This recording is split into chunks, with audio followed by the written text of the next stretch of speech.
Le cimetière des éléphants. Conte animalier africain de tradition orale. Lu par Sabine pour audiocité.net sous la licence Art Libre.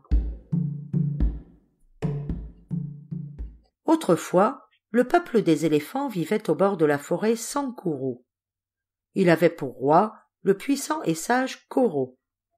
Un jour, un petit tisserand se posa sur la défense de Koro et lui raconta tout effrayé. « Hélas, puissance Koro, c'est terrible. Une foule d'êtres noirs à deux pattes est arrivée dans notre pays.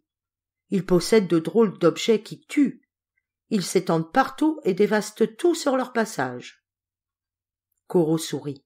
« Je connais ces êtres. Ce sont les hommes. Ils sont petits et ne sont pas très forts. Leurs armes ne peuvent transpercer l'épaisse peau des éléphants. » Cependant, peu de temps après, Koro cessa de sourire. Les hommes noirs n'étaient ni très grands ni très forts, mais ils étaient nombreux. Certes, leurs armes ne pouvaient transpercer l'épaisse peau des éléphants. Toutefois, une flèche bien lancée pouvait tuer un éléphant si elle le frappait à l'œil. Les hommes brûlaient les forêts pour en faire des champs. En outre, une terrible sécheresse éprouvait le pays. Les éléphants se trouvèrent aux abois. Ils mouraient de faim et par les armes des hommes noirs.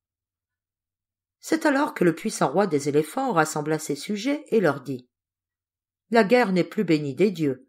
La famine et les hommes noirs nous font souffrir. Nous devons partir d'ici. Nous irons vers le soleil couchant.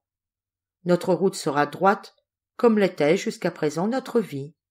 Nous passerons sur tout ce qui se trouvera sur notre chemin, que ce soit les marécages ou les hommes noirs. Nous sommes peut-être un petit peuple, mais chacun de nous est plus fort que 10 fois 10 singes. Nous atteindrons notre but. Il n'en reste pas moins que ce pays a toujours été notre terre. Aussi, nous y reviendrons, quelques jours chaque année, le premier mois qui suit la saison des pluies.